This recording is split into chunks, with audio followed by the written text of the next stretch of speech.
राग नाट नारायण महला पंजवा। एक ओंकार सतगुर प्रसाद।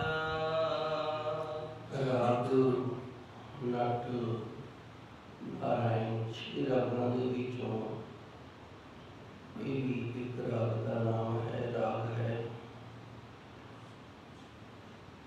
धन गुरु अर्जन देव जी का पावन शब्द नाट नारायण राग के अंदर उच्चारण किया गया। इस पावन शब्द के प्रारंभ दे विच वस्तु निर्देशक मंगलाचरण किया है। एक ओंकार, एक अद्वितीय ब्रह्म, ओंकार सर्व का प्रकाशक, उच्चारण मात्र से रक्षा करने वाला, जिसका नाम लिया जीव की रक्षा होती है, प्राणी की रक्षा होती है। ये वो ब्रह्म स्वरूप है। धन गुरबाणी के अंदर इसी शब्द तो, इसी धुन तो उत्पत्ति बनी गई है कि जितनी भी उत्पत्ति हुई है, एका पवाओ कीता प्रसाओ, जिन्ना भी प्रसारा किया है ना, वो इस धुन तो होया है। इस धुन को ओंकार आख्या गया है। ओंकार ब्रह्मा उत्पत्त। इस धुन तो ही ब्रह्मे की उत्पत्ति हुई, भाव सारे देवते बने। ओंकार किया जिन चित, असी सारे ही चित वाले हाँ, साढ़े अंदर चित है। फिर जितने भी चित वाले ने उन्होंने सारिया की उत्पत्ति उस परमात्मा ने की थी। ओंकार सैल जुग पे, इन्हों के अंदर चित नहीं हैगा। इन्हों जड़ जूनी मनिया गया है। जिन्हों दर्द नहीं होती उसके अंदर चित नहीं हैगा, उन्होंने जड़ जूनी मनिया गया है। मैं थोड़ा जहा जतन करांगा गल समझ विच आ जाए। ये जूनियां 84 लाख ने ते 4 प्रकार के नाल इन्हां दी उत्पत्ति है। अंडज, जीरज, सेतज ते उत्पज। कुछ जूनियां ने उन्होंने चेतन जूनियां मनिया गया ते कुछ जूनियां ने उन्होंने जड़ जूनियां मनिया गया। जिहड़ी जड़ जूनी है उन्होंने दर्द नहीं होंदी, जिहड़ी चेतन जूनी है इसके अंदर चेत है, जिस करके दर्द होंदी है। साडे कोई शरीर ते आरा रखे तो सानू बड़ी दर्द होएगी। रुख नूं असीं आरे नाल वढ़दे हां, इहदे चों ना खून निकलदा ना ही दर्द होंदी है। ये जड़ दुनिया दे विच आंदा। ओंकार किया जिन चित, चित तो भाव चेतन दुनिया जितनियां भी ने वो सारियां उस परमात्मा की धुन तो ही। ओंकार सैल जुग पे, ये जड़ दुनिया जितनियां ने, जड़ ते चेतन सारियां दुनिया उस धुन तो ही ने, जिस धुन नूं गुरु नानक देव जी ने ओंकार आख्या है। इस करके फिर इसका अर्थ करते हैं सर्व का प्रकाशक, भाव सारियां नूं प्रकाश करने वाला। भावें वो किसी भी जूनी के विच है। एक अद्वितीय, अद्वितीय का अर्थ होंदा है अद्भुत, ते अद्भुत वो होंदा है जिंदे वर्गा दूजा होर ना होवे, जिसदे सदर्श, जिसदी बराबरी करने वाला, जिसदे स्वरूप वर्गा दूजा ना होवे, वो अद्भुत है। इसी तरह का वो ओंकार जिसदे सदर्श कोई नहीं, वो एक ते एक ही है। सत चित ते आनंद। सत का अर्थ है सत स्वरूप, गुर का अर्थ है चेतन स्वरूप, प्रसाद का अर्थ है आनंद स्वरूप। सत सुहान सदा मन चाहो, गुरु महाराज जी ने इन्हों इस आख्या। सत सत स्वरूप है। सत का अर्थ होंदा प्रकाश स्वरूप, जिस दा कदे नाश ना होवे, सत चित चेतन स्वरूप आनंद जिहड़ा सदा खुशी दे विच रहिंदा है, आनंद स्वरूप। एक ओंकार सतगुर प्रसाद, एक अद्विती ओंकार सर्व का प्रकाशक, जिस दे विच ये तीन गुण ने, सत स्वरूप है, चेतन स्वरूप है ते आनंद स्वरूप है। फिर मोड़ के इसका अर्थ विद्वान कर देंदे ने, सतगुर प्रसाद, गुरु दे विच ये दाता ने जो सानू सत स्वरूप प्रभु परमात्मा दे नाल मिला सकदा है। ते अज दा जो कि पावन शब्द है धन गुरु अर्जन देव जी का, इस दे विच भी उस परमात्मा की प्राप्ति दे सहयोग साधन ने जिहड़े, सहायक साधन ने जिहड़े, उन्होंने धन गुरु महाराज जी ने वर्णन किया है। धन गुरु महाराज जी अगे कृपा करते हैं जी। राम हौ क्या जाना क्या भावै। राम उस परमात्मा को आख्या जाता है जो सारियां दे विच रमिया है, जो सारियां दे विच व्यापक है, दिसदा नहीं। जिवें गुड़ दे विच मिठास है, मिठास नहीं दिसदी, गुड़ दिसदा है। इसी तरह मिर्च दे विच कुड़त्तन है, मिर्च दिसदी है, कुड़त्तन नहीं दिसदी। इस तरह होर भी बड़े दृष्टांत ने। जिवें मिठास नहीं दिसदी, गुड़ दिसदा है, कुड़त्तन नहीं दिसदी, मिर्च दिसदी है, खारापन नहीं दिसदा, लूण दिसदा है। उसी तरह ये उस परमात्मा की बनाई हुई रचना जिहड़ी वो दिसदी है, वो नहीं दिसदा, वो इहदे विच रमिया होया है। जिवें गुड़ विच मिठास रमी हुई है, लूण दे विच खारापन रमिया होया है, ते मिर्च दे विच कड़त्तन जिहड़ी कौड़ापन है जिहड़ा ये रमिया होया है। उसी तरह वो प्रभु परमात्मा सारियां दे विच रमिया है। उसकी रचना जिहड़ी है वो दिसदी है, वो आप रमिया होया करके दिस नहीं लिया। औ दा अर्थ हुंदा मैं, क्या, क्या दा अर्थ की, जाना, जानदा हाँ, क्या भावै, भावे दा अर्थ भाउंदा, चंगा लगदा। धन गुरु अर्जन देव जी सच्चे सतगुरु इत्थे कृपा करते ने कि हे अकाल पुरख वाहिगुरु, तू जो सारियां दे विच रमिया होया है, सानू ये नहीं पता, असी ये नहीं जानते कि तू केड़ी गल ते राजी है, तेनू केड़ी गल है जिहड़ी वो चंगी लगदी है। मैं एक साखी सुनाना आप जी, उहदे नाल थोड़ी जी ज़्यादा समझ आ जाएगी इस तुक दी।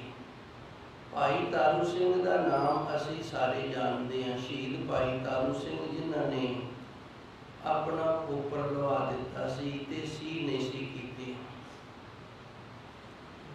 हुण ये ना तो कोई चोर सन, ना छल कपट करने वाले सन, कुछ भी नहीं सन, केवल ते एक बंदगी करने वाले ते सेवा करने वाले सन। इन्हां दे पिता जी जंग दे विच शहीद हो गए सन। दो भैन भरा सन, भाई तारू सिंह जी ते बीबी तारू जी। दोवां भैन भरावां नूं निक्कियां निक्कियां नूं जदों पिता जी शहीद हो गए मैदानी जंग दे विच छड्ड गए, मगरों माता ने बड़ी मुश्किल दे नाल दोवां नूं पालिया। जदों दोवां भैन भरावां नूं बड़ी मुश्किल दे नाल पालिया, पुत्र जवान होया है, उहदे विच जवानी वालियां बरियाइयां आउण इस तो पहला माता ने दोवां बच्ची बच्चियां नूं उस प्रभु परमात्मा दे नाम दे नाल जोड़ दिता है। आप पढ़े लिखे सन, बाणी जानते सन, धन गुरु महाराज जी के चरणों के विच जुड़े हुए सन ते अपने बच्चे भी दोवें उस परमात्मा के चरणों के विच जोड़ दिते ने। जदों थोड़ी जी शरीर की सोझी हुई है तो फिर दोवें भैन भरा अपनी माता के कारोबार के विच हाथ वडाउण लग गए हैं। फिर एक नियम बना लिया है। नियम ये बना लिया भी जिहड़ा कमाई का दसवंध है ना वो आए गए की सेवा दे विच लाया जाए। जिहड़ा कोई भुखा प्यासा आ जाए उनकी सेवा दे विच ये दसवंध जिहड़ा गुरु के नाम का ला दिता जाए। इस तरह होने लग गए। उस समय जथे सन जिहड़े ये जंगलों के विच रिहा करते सन ते भाई तारू सिंह जी इन्हां दी सेवा दे विच भी लग गए ने। घरों प्रशादा तैयार करवा लेना ते इन्हां सिंघां नूं जंगल दे विच प्रशादा जाके छकाना। कसूर कोई नहीं ना कोई नहीं, बंदगी करते ने सेवा करते ने। एक दखियारा आ गया जिसकी नौजवान बच्ची नूं एक मूर्ख नवाब सी वो चुक के ले गया। इसने बड़िया थावां ते फरियाद की है पर किसी भी सरकारी दायरे ने इसकी गल नहीं सुनी, क्योंकि सारे सरकारी दायरे उदों इस तरह के सन भी अज जे असी इनकी गल सुनांगे कल नूं असी भी यही करतूत करनी है तो फिर दूजे की गल सुन के ते साडे ते चढ़ आएगा। इस करके जिवें आपां कह दिंदे ना कुत्ती चोरां दे नाल लड़ गई, ये हाल होया पिया सी। अखीर इसनूं किसी ने दसिया भई तू भाई तारू सिंह के पास जा, वो तेरा मसला हल कर सकते हैं। ये बेचारा डिगदा ढहंदा भाई तारू सिंह के घर पहुंचे है। भाई तारू सिंह ने उन्हें प्रशादा पानी छका के दिलासा दिता है ते अगले दिन सिंघां दे जथे पास लै गए। सिंघां ने धावा बोल के इस जालम का अंत कर दिता ते बच्ची सी जिहड़ी उन्होंने छुड़वा लियांदा है। ये गल लाहौर पहुँच गई। हुण देखो इहदे च बुराई कोई भी नहीं, जो कुछ भी किया नेकी दे लिए किया, चंगियाई दे लिए किया है। जदों लाहौर गल पहुँच गई तो उतों सिपाही चढ़ के आ गए ने, भाई तारू सिंह जी को लैके ने। हुण एक बंदगी करने वाला जिन्हें जन्म तो लैके माता की गोद बंदगी दे नाल ही हंडाई है ते फिर माँ की उंगल फड़ के जो तुरना सीखे वो भी बंदगी दे नाल ही तुरना सीखे। जो माँ के काम दे विच हाथ वढाउण लगे तो वो भी बंदगी दे नाल ही सीखिया है। जवान होया है, खेत सन जिहड़े उन्हां दी साम संभाल ये भी बंदगी दे नाल ही कीती है ते दसवंध जिहड़ा वो कढ़दा रहा है। इदों नेक किहड़ा मनुख हो सकदा है। पर उस परमात्मा को ये पाउंदा सी भी तू जे शहीदी पावें ते फिर इन्हां दा जालमां दा अंत होएगा। सो इस तरह होर भी बड़ियां साखियां ने, बड़े प्रसंग ने। जो आपां उन्हां नूं विचारदे हां ते मन दे विच फिर बड़ा ख्याल हुंदा भी जिन्हां ने एडियां एडियां नेकियां कीतियां ने उन्हां नूं भी इस संसार दे अंदर इतने वड्डे दुख सारने पए ने जिन्हां दा नाम सुन के साडे शरीर दे अंदर थरथरी चल पैंदी, शरीर कंब उठदा है। सो अज धन गुरु अर्जन देव जी सच्चे सतगुरु जी इस तरह कृपा करते ने। राम हो क्या जाना मैं की जानता, क्या पावे तू किहड़ियां गल्लां दे विच खुश है जी। मन प्यास बहुत दरसावे। ये सच्चे सतगुरु जी साडे मन दे अंदर जिहड़ी प्यास है ना वो आप जी दे दर्शनां दी है ते मन ये चाहुंदा है कि आप जी दे सानू दर्शन प्राप्त हो जाए। पर जे तेनू भाउंदा है कि मेरे अंदर तड़प बनी रहे, मैं तड़पदा रवां ते फिर तेनू ये चंगा लगदा है ते मेरी खिच नाल की होएगा, कुछ नहीं होएगा। मन प्यास बहुत दरसावे। जे तेनू ये चंगा लगदा है कि मेरा बंद मत कटिया जावे ते मेरे कुछ चंगा सोचण दे नाल की होएगा, कुछ नहीं होएगा। मन प्यास बहुत दरसावे। मन दे विच जिहड़ी प्यास है, मन दे विच जिहड़ी इच्छा है वो इस भावना की इच्छा है, मन की प्यास है कि आप जी दे दर्शन प्राप्त होण, आप जी दे दर्शन असी पा लीए पर तेनों की चंगा लगता है, तेनों की पाउंदा है। हे मेरे वैगुरू, ये असी नहीं जानते। असी तो बंदगी कर रहे हैं, सिमरन कर रहे हैं तेरे दर्शनां की प्राप्ति के लिए, ते अगे साडे ते दिन किस तरह के आने ने, ये तू आप ही जानता है जी। रहाओ सोई ज्ञानी सोई जन तेरा, जिस ऊपर रुच आवे। रुच आवे, रुच आवे का अर्थ होता है रुचि बन जावे, जिंदे विच तू रुचि रखदा है, जिंदे विच परमात्मा रुचि रखदा है, ओही ज्ञानी है ते ओही भगत है। जिस दे विच उस परमात्मा की रुचि नहीं, वो ना ज्ञानी है ते ना ही भगत है। ना वो ज्ञानी हो सकता है ते ना ही वो भगत हो सकता है। ज्ञानी के अर्थ धन गुरबाणी के अंदर गुरु महाराज जी ने आप कीते ने, गुण विचारे ज्ञानी सोए, गुण में ज्ञान प्राप्त होए।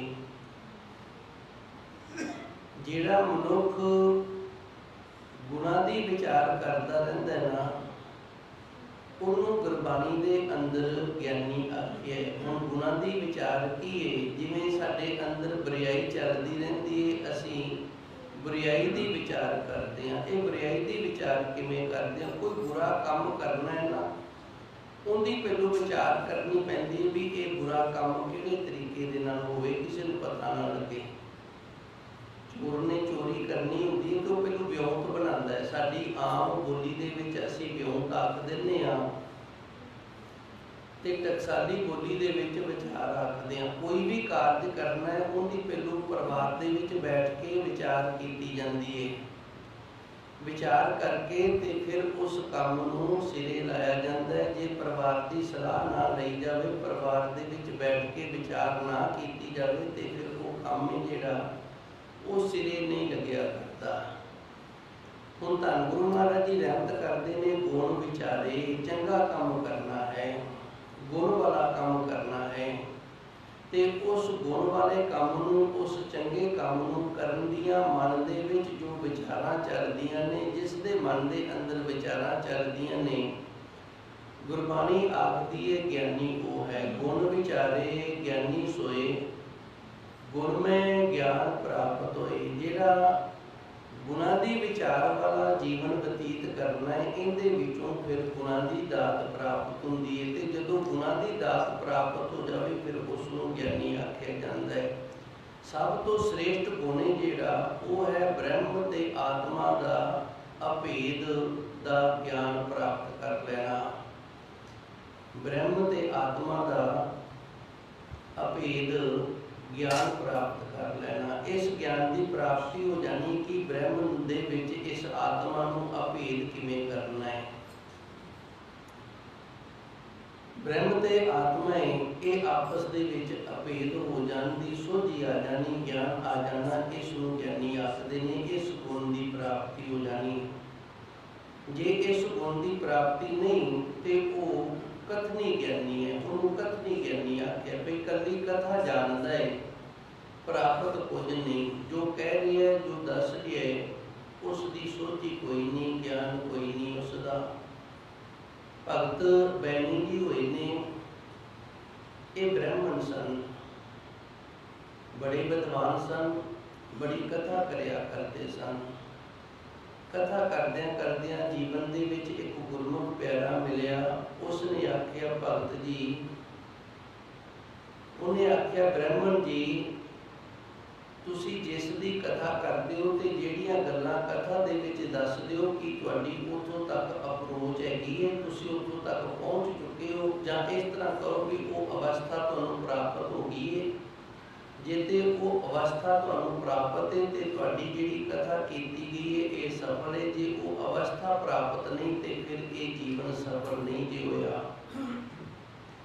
जे कोई मेरे वर्गा झूठा हुंदा तो कह दिंदा हाँ जी मैनूं वो अवस्था प्राप्त है, पर भगत बेनी जी सन जिहड़े ये झूठे नहीं सन, सच्चे सन। इन्होंने अपनी इस कमी नूं कबूल लिया। कहंदे जी नहीं, असीं केवल पढ़िया होया जिहड़ा उनकी कथा करते हैं, सानू ये अवस्था नहीं प्राप्त जिस अवस्था दे विच जाके असीं कथा करते हैं।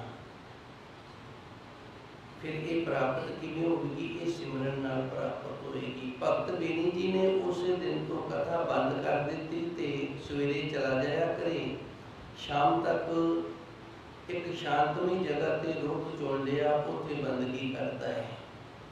इस तरह काफ़ी समा गुजर गया। जदों ते घर दे विच चीज़ां दी थोड़ हो गई, अगे कथा करता सी, माया वाधू मिलदी सी, घरे सारा कुछ सी, हुण कथा छड्ड दित्ती है, जिहड़ा रोजगार सी वो छड्ड दित्ता है, तंगी आ गई है, कमी आ गई है। परिवार ने जदों आख्या कि हुण माया लिआओ, घर दा खर्चा चलाइए, ते भगत जी ने कहा मैं जिन्हां दे कथा करदा ना वो बड़ा शहनशाह है, पातशाह दा पातशाह है, वो अपनी मौज दे विच आण के देवेगा। ते फिर इसे तरह होया, जदों बिल्कुल घर दे विच तंगी हो गई ते घर दे जी भी औखे होण लग गए भगत बेनी जी से, ते फिर आप प्रभु गड्डे भर के समान दे लैके आया सी। हुण ये भगत बेनी जी हैगे कथावाचक सन, पर कथा जिहड़ी करदे सन वो केवल कथनी सी, अवस्था प्राप्त नहीं सी। ते अवस्था प्राप्त होई बंदगी करके धन गुरु महाराज जी रहमत करते हैं, सोई ज्ञानी सोई जन तेरा जिस ऊपर रुच आवे। हुण उस परमात्मा की रुचि बन गई भी ये भगत बैनी जी कथा करते हैं, तो चलो इन्हां नूं प्राप्ति वाला जिहड़ा साधन है वो भी दस दईए। उस परमात्मा ने किसे इस तरह के गुरमुख प्यारे दे मन दे विच वस के उन्होंने प्रेरिया भी तू जाके इनू ताना मार, तेरे ताने दे नाल जिवें ठुड्डा लगन दे नाल असीं डिग पैंदे आ ते फिर संभल के तुरन लग जाने, हो सकदा तेरे ताने मारे दे नाल इस डिग पवे ते फिर संभल के तुरन लग पवे। ये उस परमात्मा की रुचि सी भगत बेनी जी दे विच भी ये मेरा भगत बने।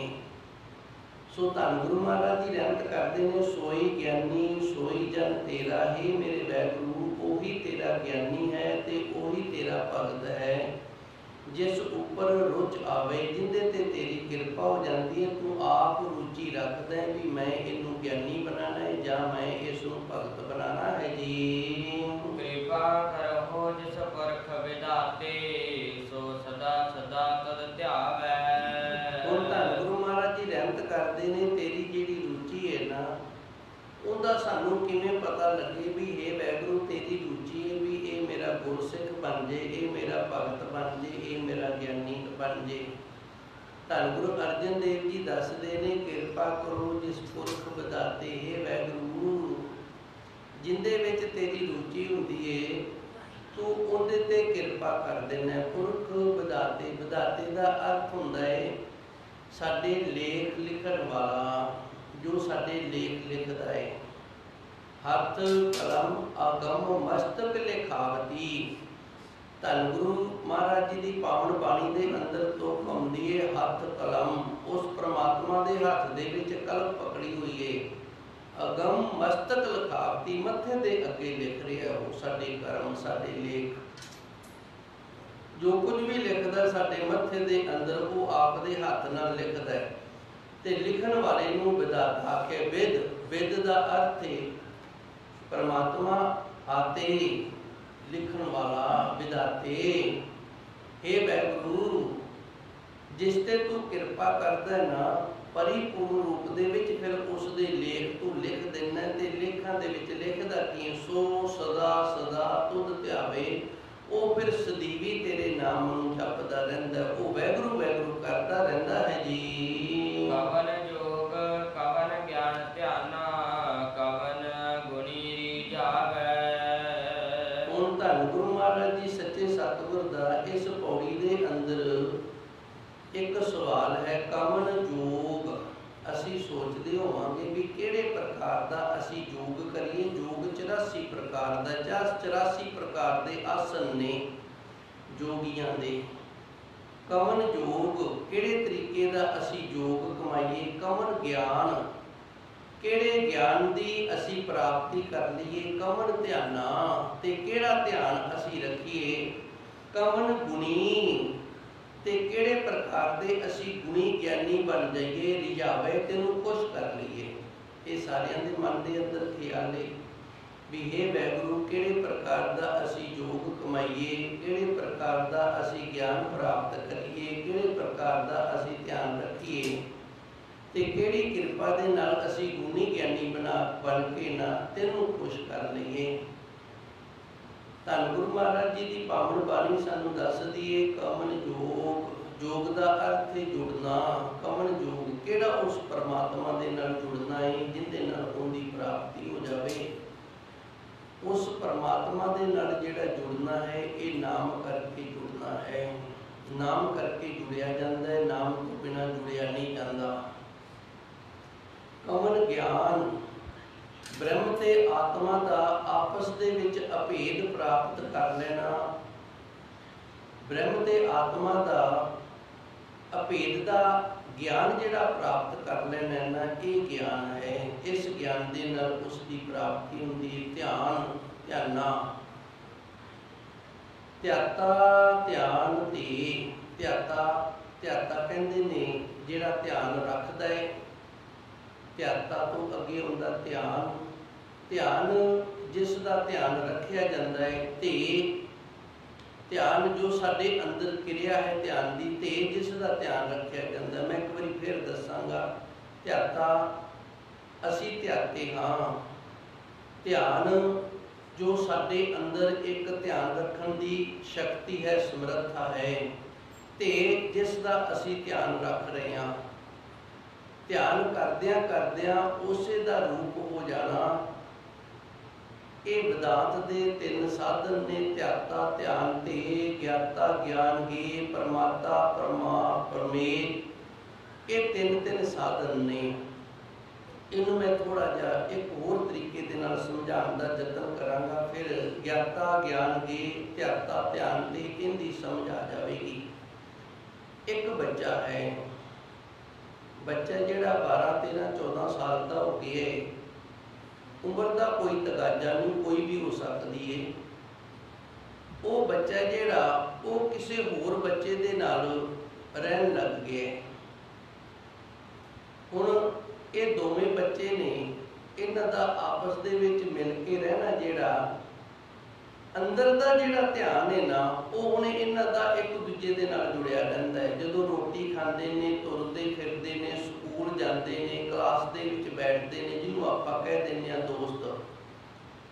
ये दोस्त बन गए ने आपस दे विच ते हर वक्त एक दूजे का ध्यान रखते हैं। एक दूजे का ध्यान रखते हैं। ध्यान रखने वाले को आख्या जाता ध्याता। ते ध्यान एक साडे अंदर शक्ति है जो सानू दूजे दे नाल खिंच पैदा करती है ते जिंदा असी ध्यान रख रहे। हुण एक दूजे का दोवें ध्यान रखते हैं। एक दूजे का ध्यान रखदियां एक दूजे के जिहड़े गुण ने ना वो इन्हां दोवां दे विच आउण लग गए ने। आपां कहंदे ना संगत का असर हुंदा है, इस तरह संगत का असर हुंदा है। एक दूजे के जिहड़े गुण ने ना वो हुण इन्हां दोवां दे विच आउण लग गए ने। जदों एक दूजे के गुणा करके ये घुल मिल गए ने, फिर इन्हां नूं अड्ड नहीं कीता जाएगा। कितना मर्जी यतन कर लो, मर जाणगे। जे असी जबरन अड्ड भी कर देंगे तो मरदे दम तक इन्हां दे अंदर वो जात जिहड़ी गुणा दे मिलाप वाली वो बनी रहेगी। इनूं कहते हैं ध्याता ध्यान ते। इसे तरह ध्याता गुरसिख है। ध्यान जिहड़ा है वो साडे अंदर शक्ति है जिहड़ी ध्यान धर्म दे नाल खिंच पाती ते गुरु महाराज जी दे चरण। जदों असी गुरु महाराज जी दे चरनां दा ध्यान धरांगे ना ते फिर गुरु महाराज जी दे चरनां दे नाल सानू जुड़ के जिहड़े गुरु महाराज जी दे गुण ने ना वो साडे विच आउणे शुरू हो जाणगे। हुण दो दोस्त ने, दोवां दे विच गुण भी नहीं ते औगण भी नहीं। उन्हां दे गुण भी एक हो जाणगे ते औगण भी एक हो जाणगे। बुराइयां भी आउणगीਆਂ, अच्छाइयां भी आउणगीਆਂ। गुरु दे विच बुराई कोई नहीं, सारियां अच्छाइयां ने। ते साडियां जिहड़ियां बुराइयां ने ये फिर जदों गुरु दीयां अच्छाइयां आ गईयां उन्होंने साडे शरीर दे विचों बुराइयां ने चले जाना है। इनूं आखदे ने ध्याना। ध्याउणा भी आखदे ने, ध्याना भी आखदे ने, ध्याइए भी आखदे ने। गुरु महाराज जी ने गुरबाणी के अंदर सारे शब्द जिहड़े ने वो वरते ने। इस तरह ज्ञाता ज्ञान गे। ज्ञाता जिन्हें ज्ञान प्राप्त करना है, ज्ञान जिंदे नाल असी ज्ञान प्राप्त करना है, गे जिंदा असी ज्ञान प्राप्त करना है। ਗਿਆਨ ਪ੍ਰਾਪਤ ਕਰਨ ਦੇ ਲਈ ਜਦੋਂ ਅਸੀਂ ਗਿਆਤਾ ਬਣ ਕੇ ਜੁੜਦੇ ਹਾਂ ਤੇ ਫਿਰ ਗਿਆਨ ਹੈ ਜਿਹੜਾ ਉਹਦੇ ਨਾਲ, ਉਸ ਕਿਰਿਆ ਦੇ ਨਾਲ ਅਸੀਂ ਗਏ, ਉਹਦਾ ਸਾਰੇ ਦਾ ਸਾਰਾ ਜਿਹੜਾ ਗਿਆਨ ਹੈ ਉਹ ਸਾਡੇ ਅੰਦਰ ਆ ਜਾਂਦਾ ਹੈ। ਹੁਣ ਧੰਨ ਗੁਰੂ ਮਹਾਰਾਜ ਜੀ ਰਹਿਮਤ ਕਰਦੇ ਨੇ, ਕਮਨ ਜੋਗ ਹੈ ਵਾਹਿਗੁਰੂ, ਕਿਹੜਾ ਜੋਗ ਹੈ ਜਿਹਦੇ ਨਾਲ ਤੇਰੇ ਵਿੱਚ ਜੁੜੀਏ? ਨਾਮ ਜੋਗ ਹੈ। ਕਮਨ ਗਿਆਨ, ਗੁਰੂ ਦਾ ਗਿਆਨ ਹੈ ਜਿਹੜਾ, ਇਸ ਗਿਆਨ ਦੇ ਨਾਲ ਗੁਰੂ ਦੇ ਨਾਲ ਜੁੜਿਆ ਜਾਂਦਾ ਹੈ ਧਿਆਨ ਨਾਲ।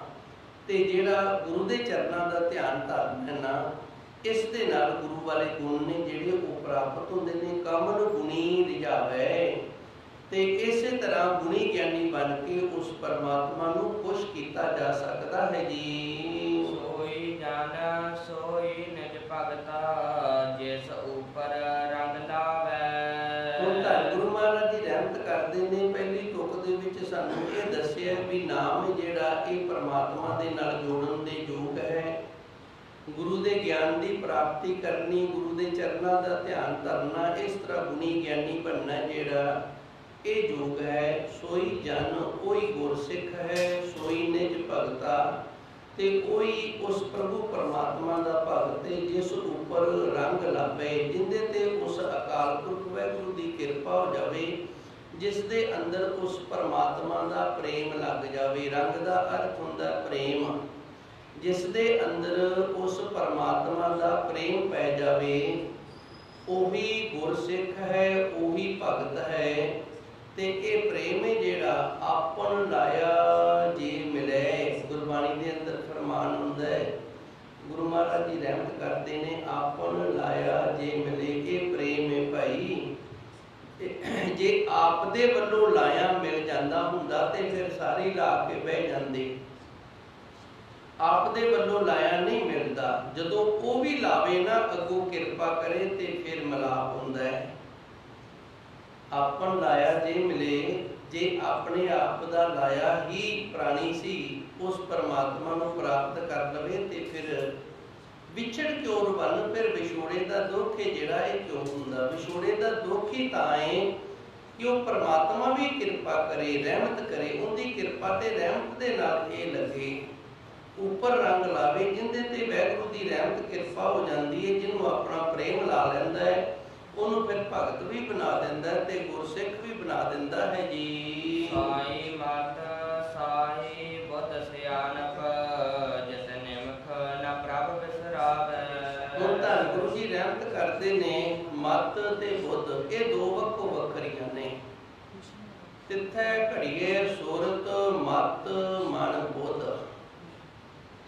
ਉਸ ਪਰਮਾਤਮਾ ਦੇ ਦਰ ਤੇ ਨਾ ਇੱਕ ਇਸ ਤਰ੍ਹਾਂ ਦੀ ਟਕਸਾਲ ਹੈ ਜਿੱਥੇ ਨਾ ਮਤ ਵੀ ਘੜੀ ਜਾਂਦੀ ਹੈ ਤੇ ਬੁੱਧ ਵੀ ਘੜੀ ਜਾਂਦੀ ਹੈ। ਜਿਵੇਂ ਸੋਨਾ ਹੋਵੇ ਤੇ ਜੋ ਘੜਿਆ ਨਾ ਹੋਵੇ ਤੇ ਉਹਦਾ ਗਹਿਣਾ ਬਣਾ ਕੇ ਗਲ ਦੇ ਵਿੱਚ ਨਹੀਂ ਪਵੇਗਾ, ਗਹਿਣਾ ਬਣ ਕੇ ਤਾਂ ਹੀ ਪਵੇਗਾ ਜੇ ਉਹਨੂੰ ਘੜਿਆ ਜਾਵੇਗਾ। ਇਸੇ ਤਰ੍ਹਾਂ ਸਾਡੀ ਜਿਹੜੀ ਮਤ ਹੈ ਨਾ, ਜੇ ਇਹ ਘੜੀ ਜਾਵੇਗੀ, ਬੁੱਧੀ ਸਾਡੀ ਘੜੀ ਜਾਵੇਗੀ ਤੇ ਫਿਰ ਹੀ ਸਾਡੇ ਤੇ ਕਿਰਪਾ ਹੋਏਗੀ। ਤੇ ਉਹ ਕਿਹੜੀ ਟਕਸਾਲ ਹੈ ਜਿੱਥੇ ਘੜਿਆ ਜਾਂਦਾ? ਉਹ ਸਤ ਸੰਗਤ ਹੈ। ਸੰਗਤ ਦੇ ਵਿੱਚ ਮਤ ਵੀ ਘੜੀ ਜਾਂਦੀ ਹੈ, ਬੁੱਧ ਵੀ ਘੜੀ ਜਾਂਦੀ ਹੈ ਤੇ ਮਨ ਜਿਹੜਾ ਇਹ ਵੀ ਘੜਿਆ ਜਾਂਦਾ ਹੈ। ਹੁਣ ਇਹਨੂੰ ਥੋੜਾ ਜਿਹਾ ਸਮਝ ਲਈਏ। ਬੁੱਧ ਜਿਹੜੀ ਇਹ ਸਟੋਰ ਹੈ ਤੇ ਮਤ ਜਿਹੜੀ ਇਹ ਬਾਹਰੋਂ ਲਿਆਂਦਾ ਹੋਇਆ ਗਿਆਨ ਹੈ। ਜਿਵੇਂ ਰਸੋਈ ਦੇ ਵਿੱਚ ਕੁਝ ਵੀ ਪੈਦਾ ਨਹੀਂ ਹੁੰਦਾ, ਜੋ ਕੁਝ ਵੀ ਲਿਆਂਦਾ ਜਾਂਦਾ ਹੈ ਉਹ ਬਾਹਰੋਂ ਖਰੀਦ ਕੇ ਲਿਆਂਦਾ ਜਾਂਦਾ ਹੈ, ਬਾਹਰੋਂ ਖਰੀਦ ਕੇ ਕਮਾ ਕੇ ਲਿਆਂਦਾ ਹੋਇਆ ਜਦੋਂ ਅਸੀਂ ਰਸੋਈ ਦੇ ਵਿੱਚ ਸਟੋਰ ਕਰਦੇ ਹਾਂ ਤੇ ਫਿਰ ਉੱਥੋਂ ਤਰ੍ਹਾਂ ਤਰ੍ਹਾਂ ਦੇ ਪ੍ਰਸ਼ਾਦੇ ਜਿਹੜੇ ਨੇ, ਲੰਗਰ ਹੈ ਜਿਹੜਾ ਇਹ ਤਿਆਰ ਹੁੰਦਾ ਹੈ। ਉਸੇ ਤਰ੍ਹਾਂ ਸਾਡੀ ਮੱਤ ਜਿਹੜੀ ਇਹ ਸਮਾਜ ਦੇ ਵਿੱਚੋਂ ਬਹੁਤ ਕੁਝ ਲੈ ਕੇ ਆਉਂਦੀ ਹੈ ਤੇ ਜਿਹਨੂੰ ਆਪਣੀ ਬੁੱਧੀ ਦੇ ਵਿੱਚ ਸਟੋਰ ਕਰ ਲੈਂਦੀ ਹੈ। ਸਾਡੀ ਮੱਤ ਜਿਹੜੀ ਇਹ ਬਾਹਰੋਂ ਲੈ ਕੇ ਆਉਂਦੀ ਹੈ। ਆਪਾਂ ਕਹਿੰਦੇ ਨਾ ਇਹ ਮੱਤ ਤੈਨੂੰ ਕਿਹਨੇ ਦਿੱਤੀ, ਭਾਵ ਇਹ ਮੱਤ ਤੂੰ ਕਿੱਥੋਂ ਲੈ ਕੇ ਆਇਆ ਹੈ। ਤੇ ਬੁੱਧੀ ਹੈ ਜਿਹੜੀ ਇਹ ਜਦੋਂ ਮੱਤ ਲੈ ਕੇ ਆਉਂਦੇ ਅਸੀਂ ਇੱਕ ਦੂਜੇ ਦੇ ਕੋਲੋਂ ਤੇ ਉਹਨੂੰ ਫਿਰ ਬੁੱਧੀ ਦੇ ਵਿੱਚ ਜਮ੍ਹਾਂ ਕਰ ਲੈਂਦੇ ਹਾਂ। ਫਿਰ ਉਸੇ ਤਰ੍ਹਾਂ ਹੀ ਅਸੀਂ ਆਪਣੀ ਬੁੱਧੀ ਦੇ ਨਾਲ ਅੱਗੇ ਵਿਚਰਦੇ ਹਾਂ। ਸਾਈ ਮਤ ਸਾਈ ਬੁੱਧ ਸਿਆਣਪੋ, ਜਿਤ ਨਿਮਖ ਨਾ ਪ੍ਰਭ ਬਿਸਰਾਵੇ। ਧੰਨ ਗੁਰੂ ਮਹਾਰਾਜ ਜੀ ਰਹਿਮਤ ਕਰਦੇ ਨੇ ਭਾਈ, ਉਹੀ ਮੱਤ ਹੈ ਨਾ ਜਿਹੜੀ ਸੰਗਤ ਦੇ ਵਿੱਚੋਂ, ਸਮਾਜ ਦੇ ਵਿੱਚੋਂ, ਘਰ ਪਰਿਵਾਰ ਦੇ ਵਿੱਚੋਂ ਸ੍ਰੇਸ਼ਟ ਜਿਹੜੀ ਲਈ ਗਈ ਹੈ ਤੇ ਸਾਈ ਬੁੱਧ ਜਿਹੜੀ ਅਸੀਂ ਆਪਣੇ ਅੰਦਰ ਗਿਆਨ ਨੂੰ ਪ੍ਰਾਪਤ ਕਰਕੇ ਜਮ੍ਹਾਂ ਕੀਤਾ ਹੈ ਨਾ, ਜੋ ਸਾਡੀ ਬੁੱਧੀ ਬਣੀ ਹੈ, ਉਹੀ ਸ੍ਰੇਸ਼ਟ ਹੈ। ਸਿਆਣਪ ਉਹੀ ਸੋਝੀ ਵਾਲਾ ਜੀਵਨ ਹੈ। ਜਿਤ ਨਿਮਖ ਨਾ ਪ੍ਰਭ ਬਿਸਰਾਵੇ, ਜਿਹੜੀ ਮਤ ਬੁੱਧ ਤੇ ਸਿਆਣਪ ਦੇ ਨਾਲ ਪ੍ਰਭੂ ਪਰਮਾਤਮਾ ਇੱਕ ਨਿਮਖ ਪਲ ਵੀ ਸਾਡੇ ਅੰਦਰੋਂ ਨਾ ਵਿਸਰੇ, ਸਾਡੇ ਅੰਦਰ ਉਸ ਪ੍ਰਭੂ ਪਰਮਾਤਮਾ ਦਾ ਨਾਮ ਚੱਲਦਾ ਰਹੇ, ਉਸ ਵਾਹਿਗੁਰੂ ਦੀ ਯਾਦ ਬਣੀ ਰਵੇ। ਇਸ ਤਰ੍ਹਾਂ ਦੀ ਮਤ, ਇਸ ਤਰ੍ਹਾਂ ਦੀ ਬੁੱਧੀ ਤੇ ਇਸ ਤਰ੍ਹਾਂ ਦੀ ਸਿਆਣਪ ਜਿਹੜੀ ਉਹ ਭਾਈ ਸਾਰਿਆਂ ਤੋਂ ਸ੍ਰੇਸ਼ਟ ਹਨ ਜੀ। ਸੰਤ ਸੰਗ ਲਗੇ ਸੁਖ ਪਾਇਓ, ਹਰ ਗੁਣ ਸਦ ਹੀ ਗਾਵੇ। ਹੁਣ ਇਸ ਤਰ੍ਹਾਂ ਦੀ ਮਤ, ਇਸ ਤਰ੍ਹਾਂ ਦੀ ਬੁੱਧੀ ਤੇ ਇਸ ਤਰ੍ਹਾਂ ਦੀ ਸਿਆਣਪ ਮਿਲਦੀ ਕਿਤੋਂ? ਸੰਤ ਸੰਗ, ਸਤ ਸੰਗਤ ਦੇ ਵਿੱਚ। ਆਪ ਸਾਰੇ ਸੰਤ ਹੋ ਤੇ ਇੱਕ ਦੂਜੇ ਦੀ ਸੰਗਤ ਕਰ ਰਹੇ ਆ ਆਪਾਂ। ਧੰਨ ਗੁਰੂ ਮਹਾਰਾਜ ਜੀ ਸੰਤ ਸਰੂਪ ਨੇ ਤੇ ਇਹਨਾਂ ਦੀ ਜੋ ਆਪਾਂ ਸੰਗਤ ਕਰ ਰਹੇ, ਇਹਨੂੰ ਸੰਤ ਸੰਗ ਵੀ ਆਖਿਆ, ਸੰਤ ਸੰਗਤ ਵੀ ਆਖਿਆ, ਸਤ ਸੰਗਤ ਵੀ ਆਖਿਆ। ਸੰਤ ਸੰਗ ਲਗ ਇਹੋ ਸੁਖ ਪਾਇਓ। ਧੰਨ ਗੁਰੂ ਮਹਾਰਾਜ ਜੀ ਦੀ ਸੰਗਤ ਕਰਕੇ ਇਹ ਸੁਖ ਦੀ ਪ੍ਰਾਪਤੀ ਹੋਏਗੀ। ਚੰਗੀ ਮੱਤ, ਚੰਗੀ ਬੁੱਧ ਤੇ ਚੰਗੀ ਸਿਆਣਪ ਜਿਹੜੀ ਇਹ ਗੁਰੂ ਜੀ ਦੀ ਸੰਗਤ ਦੇ ਵਿੱਚੋਂ ਮਿਲਦੀ ਹੈ ਤੇ ਇਹਦੇ ਨਾਲ ਫਿਰ ਸੁਖ ਪਾਈਦਾ ਹੈ। ਹਰ ਗੁਣ ਸਦ ਹੀ ਗਾਵੇ, ਤੇ ਸਦਾ ਅਸੀਂ ਸੱਚੇ ਸਤਿਗੁਰ ਦੇ ਗੁਣ ਗਾਨ ਕਰਦੇ ਰਹੀਏ ਜੀ। ਸਾਈ ਮਾਦੀ ਅਕ ਦੇਖਿਓ ਅਚਰਜ, ਮਾ ਮੰਗਲ ਰੂਪ ਕਿਸ ਆਨ ਨਹੀਂ ਦਿਸਟਾਵੇ। ਜਿਨ੍ਹਾਂ ਨੇ ਉਸ ਪ੍ਰਭੂ ਪਰਮਾਤਮਾ ਦੇ ਦਰਸ਼ਨ ਕਰ ਲਏ ਨੇ ਨਾ, ਇਸ ਪਾਸੇ ਲੱਗ ਗਏ ਨੇ ਜਿਹੜੇ, ਉਹਨਾਂ ਨੂੰ ਫਿਰ ਹੋਰ ਕੁਝ ਵੀ ਚੰਗਾ ਨਹੀਂ ਲੱਗਦਾ। ਦੇਖਿਓ ਅਚਰਜ, ਅਨੋਖੇ ਉਸ ਪ੍ਰਭੂ ਪਰਮਾਤਮਾ ਦੇ ਆਨੰਦ ਨੂੰ ਜਦੋਂ ਅੰਦਰੋਂ ਪ੍ਰਾਪਤ ਕਰ ਲਿਆ ਨਾ, ਮਹਾ ਮੰਗਲ, ਸਭ ਤੋਂ ਵੱਡੀ ਖੁਸ਼ੀ ਮਿਲ ਗਈ। ਰੂਪ ਉਸ ਪਰਮਾਤਮਾ ਦਾ ਸੁਖ ਦੇਣ ਵਾਲਾ ਸਰੂਪ ਜਦੋਂ ਅੰਦਰ ਪ੍ਰਾਪਤ ਹੋ ਗਿਆ, ਕਿਛ ਆਨ ਨਹੀਂ ਦਿਸ਼ਟਾਵੇ। ਦਿਸ਼ਟਾਵੇ ਦਾ ਅਰਥ ਹੁੰਦਾ ਨਹੀਂ ਦਿਸਦਾ। ਇਹਦਾ ਮਤਲਬ ਇਹ ਨਹੀਂ ਵੀ ਅੱਖਾਂ ਬੰਦ ਕਰ ਲੀਆਂ ਨੇ, ਭਾਵ ਉਹ ਚੰਗਾ ਹੀ ਨਹੀਂ ਲੱਗਦਾ, ਵੇਖਣ ਨੂੰ ਜੀ ਨਹੀਂ ਕਰਦਾ। ਜਿਨ੍ਹਾਂ ਨੇ ਆਪਣੇ ਅੰਦਰ ਆਸ਼ਚਰਜ ਸਰੂਪ ਪਰਮਾਤਮਾ ਦੇ ਸੁਖ ਦੇਣ ਵਾਲੇ ਸਰੂਪ ਦੀ ਪ੍ਰਾਪਤੀ ਕਰ ਲਈ, ਇਹ ਸਰੂਪ ਨੂੰ ਵੇਖ ਲਿਆ ਹੈ, ਕਿਛ ਆਨ ਨਹੀਂ ਦਿਸ਼ਟਾਵੇ। ਉਹਨਾਂ ਗੁਰਮੁਖ ਪਿਆਰਿਆਂ ਨੂੰ ਫਿਰ ਹੋਰ ਕੁਝ ਸਮਾਜ ਦੇ ਅੰਦਰ ਵੇਖਣ ਜਿਹੜਾ ਉਹ ਚੰਗਾ ਨਹੀਂ ਲੱਗਦਾ ਹੈ ਜੀ। ਕਹੁ ਨਾਨਕ ਮੂਰਜਾ ਗੁਰ ਲਾਹਿਓ, ਤੈ ਗਰਭ ਜੋਨ ਕਹਿ ਆਵੈ। ਮੋਰਚਾ ਦਾ ਅਰਥ ਹੁੰਦਾ ਜੰਗਾਲ, ਮੋਰਚਾ ਦਾ ਅਰਥ ਹੁੰਦਾ ਮੈਲ। ਕਹੋ ਨਾਨਕ ਮੋਰਚਾ ਗੁਰ ਲਾਹਿਓ, ਲਾਹਿਓ ਦਾ ਅਰਥ ਹੈ ਉਤਾਰ ਦੇਣਾ, ਲਾ ਦੇਣਾ। ਧੰਨ ਗੁਰੂ ਜੀ ਰਹਿਮਤ ਕਰਦੇ ਨੇ, ਮੇਰੇ ਵਾਹਿਗੁਰੂ ਨੇ, ਸੱਚੇ ਸਤਿਗੁਰੂ ਨੇ ਕਿਰਪਾ ਕੀਤੀ ਹੈ, ਸਾਡੇ ਮਨ ਦਾ ਜਿਹੜਾ ਜਗਾਲ ਸੀ ਉਹ ਲੈ ਗਿਆ ਹੈ। ਤਹਿ ਗਰਭ ਜੋਨ ਕਹਿ ਆਵੇ, ਫਿਰ ਉਹ ਜੰਮਣ ਮਰਨ ਦੇ ਵਿੱਚ ਨਹੀਂ ਆਉਂਦਾ। ਜਿੰਦੇ ਮਨ ਦਾ ਜਗਾਲ ਲੈ ਗਿਆ, ਮਨ ਦੀ ਮੈਲ ਲੈ ਗਈ ਹੈ, ਗੁਰੂ ਕਿਰਪਾ, ਗੁਰੂ ਰਹਿਮਤ ਦੇ ਨਾਲ ਫਿਰ ਉਹ ਦੁਨੀਆ ਦੇ ਵਿੱਚ, ਗਰਭ ਦੁਨੀਆ ਦੇ ਵਿੱਚ ਨਹੀਂ ਆਉਂਦਾ ਹੈ। ਇਤਨੀ ਕੁ ਸੇਵਾ ਆਪ ਸੰਗਤਾਂ ਨੇ ਪ੍ਰਵਾਨ ਕਰਨੀ। ਸੱਚੇ ਸਤਿਗੁਰ ਕਿਰਪਾ ਕਰ, ਰਹਿਮਤ ਕਰਨ। ਆਪ ਸੰਗਤ